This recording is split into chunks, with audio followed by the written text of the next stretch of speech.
ડોક્ટરે 9મા માળેથી મોતની છલાંગ લગાવી। 28 વર્ષીય ડોક્ટર રાધિકા કોટડિયાએ આપઘાત કર્યો। એક કેફેમાં કૂદીને જીવન ટૂંકાવ્યું। મંગેતર સાથેના અણબનાવના કારણે આપઘાત કર્યો હોવાનું અનુમાન છે। યુવતીના 2 મહિના બાદ લગ્ન થવાના હતા। મૃતક ડોક્ટર પ્રાઇવેટ ફિઝિયો ક્લિનિક ધરાવતી હતી। સરથાણા પોલીસે આ અંગે તપાસ શરૂ કરી છે।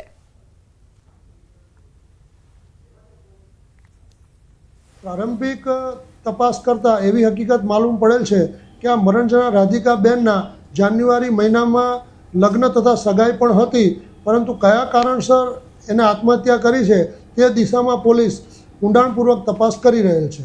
સુરતના સરથાણા વિસ્તારમાં તબીબ મહિલાના આપઘાતને લઈ પરિવાર શોકમાં છે, કારણ કે 2 મહિના બાદ આ તબીબ મહિલા રાધિકાના લગ્ન થવાના હતા। પરિવારના સભ્ય જ આપણે સીધા વાત કરીએ। સાહેબ, રાધિકા આપની કોણ થતી હતી અને શું ઘટના છે?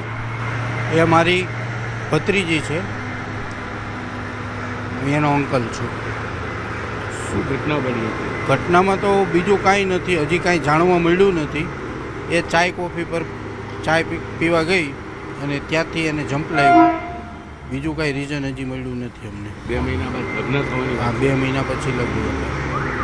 અત્યારે શું માંગ કરી રહ્યા છે? પોલીસ તપાસ કરી રહી છે? પોલીસ તપાસ કરી રહી છે। હવે એને એવું કીધું છે કે તમને હજી ઇન્ક્વાયરી ચાલુ છે, પછી ઇન્ક્વાયરીમાં જે આવશે તે તમે કહેશે।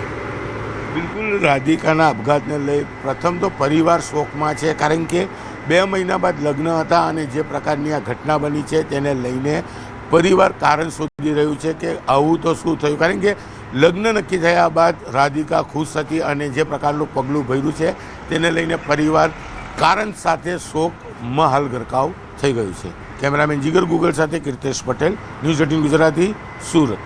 6 મહિનાથી આણંદ મ્યુનિસિપલ કોર્પોરેશનની હેલ્થ વિભાગની ટીમ દ્વારા હોટેલો અને ખાદ્ય પદાર્થનું વેચાણ કરતા સ્ટોલ બેકરીઓની ખાદ્ય સામગ્રીની ચકાસણી હાથ ધરવામાં આવી હતી, જેમાં સંતોષકારક ખાદ્ય સામગ્રી હાથ ન લાગતા આણંદ મ્યુનિસિપલ કોર્પોરેશને 20 લાખ રૂપિયા જેટલી માતબર રકમ દંડ તરીકે વસૂલી છે। ગત માર્ચથી નવેમ્બર મહિના સુધી 20 લાખ રૂપિયા સુધીની મતદાર રકમ હોટેલ અને ખાણીપીણીના સ્ટોલ સંચાલકો પાસેથી વસૂલાત કરાઈ છે।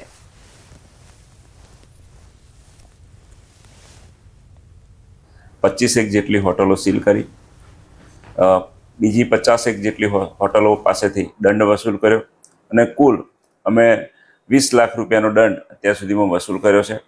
અમારો મૂળ ઉદ્દેશ્ય છે કે મ્યુનિસિપાલિટીના વિદ્યાનગર, કરમસદ, બાકરોલ, આણંદ વિસ્તારમાં અને આસપાસના જીટોડિયા, મોગરી, લાંભેલ ગામોનો જે સમાવેશ થયેલો છે એ વિસ્તારમાં જે કોઈ રેસ્ટોરન્ટો કે ખાણીપીણીના ધંધો ધરાવતા હોય એમની પાસે પૂરતા લાયસન્સ હોય।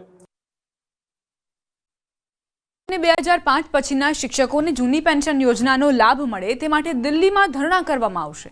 ગુજરાતમાંથી આશરે 1500 થી 2000 જેટલા શિક્ષકો દિલ્હી જઈ ધરણા કરશે। દિલ્હી જંતર મંતર પર 24 નવેમ્બરે 1 દિવસીય ધરણાનો કાર્યક્રમ યોજાશે।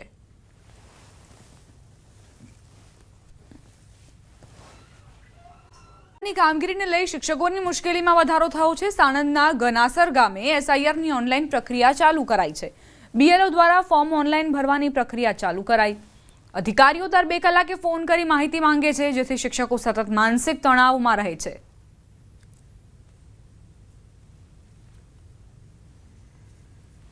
અમદાવાદ સહિત રાજ્યભરમાં મતદાર યાદી સુધારણાને લઈને એસઆઈઆરની જે કામગીરી ચાલી રહી છે અને તેમાં આ કામગીરી જે એસઆઈઆરના જે ફોર્મ ભરવાની જે કામગીરી શિક્ષકોને સોંપવામાં આવી છે, જેના કારણે શિક્ષકોની મુશ્કેલી જે છે તે વધી છે।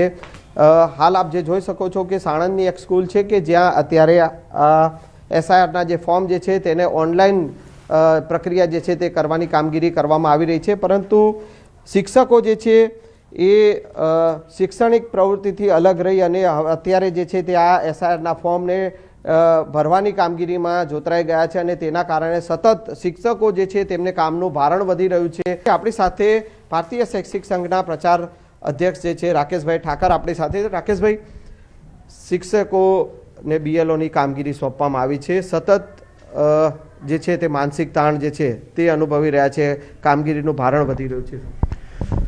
આ એક એવી પ્રક્રિયા છે કે રાષ્ટ્રીય પ્રક્રિયા છે, એમાં કોઈ બેમત નથી। સારી બાબત છે, એમાં પણ કોઈ બેમત નથી, પણ જે ઇમ્પ્લિમેન્ટ માટેની પદ્ધતિ છે અને એના કારણે જે સાઈડ ઇફેક્ટ્સ આવી રહી છે એ ચર્ચાનો મુદ્દો છે. દબાણ પ્રવૃત્તિ એવી થઈ કે જે 6 મહિનાની પ્રક્રિયા છે એ 2 મહિનામાં આટોપી લેવી છે. આ એક માત્ર મનોવૃત્તિના કારણે શિક્ષક દબાણમાં આવ્યો છે. દર 2 કલાકે એક ફોન આવે ચૂંટણી આયોગની કચેરીમાંથી અથવા તો જે તે પ્રાંત કચેરીમાંથી કે મામલતદાર કચેરીમાંથી, કેમ તમારું હજુ થયું નથી, શા માટે તમે કરી નથી રહ્યા, કેમ શું મુશ્કેલી છે, કોઈ ચાલે નહીં આમાં, અત્યારે ને અત્યારે પૂરું કરો. અને આ જે વિધાન છે એ શિક્ષકને તોડી નાખે, માનસિક રીતે તોડી નાખે. બિલકુલ, તો આ સ્થિતિ જે છે તે અત્યારે શિક્ષકોની છે, જે BLOની કામગીરીમાં લાગેલા છે અને તેઓ સતત ને સતત માનસિક તાણ જે છે તે અનુભવી રહ્યા છે અને સીધું આ કામગીરીના કારણે શિક્ષણ જે છે તે સફળ થઈ રહ્યું છે.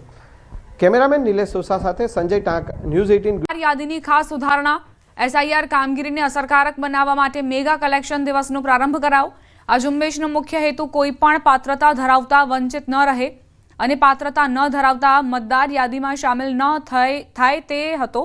આ અંતર્ગત દાંતા તાલુકાના 188 બૂથ અને અંબાજીના 13 બૂથ સહિત સમગ્ર જિલ્લામાં BLO દ્વારા ફોર્મ ભરવાની અને સ્વીકારવાની કામગીરી ચાલી રહી છે. ચૂંટણી પંચ દ્વારા હાથ ધરાયેલી આ પ્રક્રિયા પર દાંતા પ્રાંત અધિકારી, મામલતદાર સહિતના અધિકારીઓ હાજર રહ્યા હતા.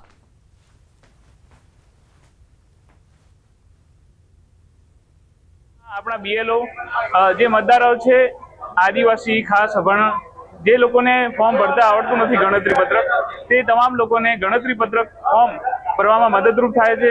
આથી હું તમામ અંબાજીવાસીઓને અપીલ કરું છું કે સત્વરે આપના ગણતરી ફોર્મ આપના મતદાન મથકે આવી અને BLOની મદદ લઈ સત્વરે જમા કરાવવા બધાને વિનંતી. ભારત સરકારના ચૂંટણી પંચ દ્વારા જે SRIના ફોર્મ ભરવાની પ્રક્રિયા ચાલી રહી છે અને તેની અંતિમ તારીખ નજીક આવવાથી ખાસ મેગા કેમ્પ આયોજિત કરવામાં આવે છે કે જેટલા પણ મતદાન બૂથો છે એ મતદાન બૂથો પર જે BLO કામગીરી કરવામાં આવી રહ્યા છે. દાખલા તરીકે અંબાજીમાં જે છે એ અંબાજી અને દાંતા તાલુકામાં 188 બૂથ ઉપર 188 BLO તમામ મતદાન બૂથ ઉપર હાલ તબક્કે ફોર્મ ભરવાની પ્રક્રિયા હાથ ધરી રહી છે. અંબાજીમાં પણ જે રીતે હાલ તબક્કે જે BLO જે એ કામગીરી કરે છે અને મોટી સંખ્યામાં મતદારો છે એ પોતાના ફોર્મ ભરવા માટે પહોંચી રહ્યા છે. અને ખાસ કરીને કોઈ પણ મતદાર પોતાના મતદાનથી વંચિત ન રહે કે પછી જે સ્થળાંતર કરી ગયેલા વ્યક્તિ હોય કે પછી મરણ ગયેલા વ્યક્તિ હોય એમના નામના કોઈ ખોટું મતદાન ન કરી રહે તેના માટેની આ મતદાર યાદી સુધારણાનો જે કાર્યક્રમ હાથ ધરવામાં આવ્યો છે તેને પણ લોકો સરાહનીય કરવામાં માની રહેવામાં આવ્યા છે. અને હાલ તબક્કે જે રીતે કામગીરી ચાલી રહી છે તે મોટી સંખ્યામાં જે લોકો જે છે જે અભણ લોકો જે કે જે ફોર્મ નથી ભરી શકતા કે જેમની પાસે ફોર્મ નથી પહોંચ્યા તેવા લોકો જે છે આ મતદાન બૂથ ઉપર આજે વહેલી સવારથી મતદાન સ્થળ જે છે પોતાના ફોર્મ ભરવા માટે અને ફોર્મ સબમિટ કરવા માટે પહોંચી રહ્યા છે. અને આ પ્રક્રિયા છે સતત 2 દિવસ સુધી ચાલવાનું છે, જેથી કરી તમામ મતદારોને પણ અપીલ કરવામાં આવી છે કે પોતે કોઈ મતદાનથી વંચિત ન રહી જાય તે માટે આ ફોર્મ ભરવું અતિ આવશ્યક ગણવામાં આવી રહ્યું છે. મહેન્દ્ર અગ્રવાલ, ન્યૂઝ 18 ગુજરાતી, અંબાજી. સમાચાર રાજકોટથી. SIRની કામગીરી મામલે NSGYનો વિરોધ, શિક્ષકોની કામગીરી આપવા મામલે વિરોધ. NSGYના કાર્યકરો રોડ પર સૂઈ ગયા અને વિરોધ નોંધાવવા પહોંચ્યા. રજૂઆત કરી તે પહેલા જ પોલીસે તમામની અટકાયત કરી. શિક્ષકો SIRની કામગીરીમાં વ્યસ્ત હોવાથી વિદ્યાર્થીઓની હાલત કફોડી હોવાની વાત તેમણે કરી છે. NSGYનું કહેવું છે કે જો SIRની કામગીરીમાં શિક્ષકો વ્યસ્ત હોય તો વિદ્યાર્થીઓને કેવી રીતે ભણાવશે, તેમનું ભણતર બગડશે, તેમની હાલત કફોડી છે. શિક્ષકોની પડતી મુશ્કેલીની વાત કરીએ તો તેમનું કહેવું છે કે સરકારી શિક્ષકો પાસેથી જ કેમ આવી અપેક્ષાઓ રખાઈ છે. શિક્ષણની ગુણવત્તા પર શું ગંભીર અસર નહીં થાય જો SIRની કામગીરીમાં શિક્ષકો જોડાશે તો? રજાના દિવસોમાં પણ તેમને કામ કરવું પડે છે. કાયદાકીય જોગવાઈનું ઉલ્લંઘન થાય છે. અમદાવાદમાં ખાખીને લજવતી ઘટના બની. અમદાવાદ PI સામે છેડતીની ફરિયાદ. બરકત અલી ચાવડાએ 19 વર્ષીય યુવતી સાથે અડપલા કર્યા હોવાના આરોપ. વેજલપુર પોલીસ સ્ટેશનમાં ફરિયાદ નોંધાઈ છે. વિશાલા વિસ્તારમાં એક એપાર્ટમેન્ટની લિફ્ટમાં યુવતીના ખભે હાથ મૂકી શારીરિક અડપલા કર્યાનો PI પર આક્ષેપ. PI હાલમાં ગાંધીનગર કંટ્રોલ રૂમમાં ફરજ બજાવે છે. મળતી માહિતી અનુસાર પોલીસ ઇન્સ્પેક્ટર બરકત અલી ચાવડા સામે 19 વર્ષીય યુવતીએ શારીરિક અડપલા કર્યા હોવાના આરોપ મૂક્યા. યુવતીએ ફરિયાદમાં જણાવ્યું છે કે PI ચાવડાએ લિફ્ટમાં તેની સાથે અડપલા કર્યા હતા અને તેના ખભા પર હાથ મૂક્યો હતો. ગભરાઈ ગયેલી યુવતીએ અભયમ હેલ્પલાઇનને ફોન કર્યો.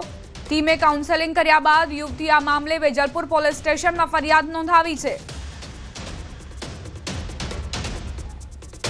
અને આરોપી અને બંને ની લિફ્ટ ઉપર ગયેલી વખતે ત્રીજા માળે ફરિયાદીને ઉતરવાનું હતું, પણ આરોપીએ એ જે લિફ્ટ છે એ બંધ કરી દીધેલી અને ત્યારબાદ 9મા માળે ગયેલી અને એ દરમિયાન જે ફરિયાદી છે એની સાથે શારીરિક હડપલા થયેલા.